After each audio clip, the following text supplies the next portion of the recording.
గ్రామ సభల ద్వారా గ్రామాలు అభివృద్ధి చెందుతాయన్నారు సిబిఐ మాచచేడి లక్ష్మీనారాయణ. గ్రామాలు అభివృద్ధి చెందితేనే దేశం అభివృద్ధి చెందుతుందని తెలిపారు.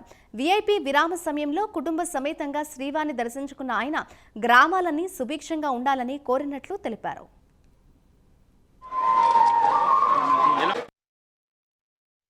సంవత్సరం తర్వాత మళ్ళా స్వామివారిని దర్శించుకోవడం జరిగింది.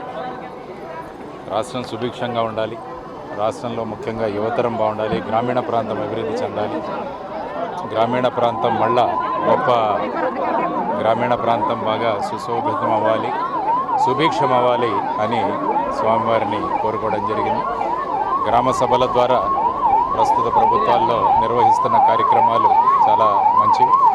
ఎందుకంటే గ్రామాలు అభివృద్ధి చెందినప్పుడే దేశం అభివృద్ధి చెందుతుంది. కాబట్టి ఆ దిశగా మనం అందరం కూడా ఆలోచించాలి, అందరం కలిసి పనిచేద్దామన్నది ఒక గొప్ప సంకల్పం.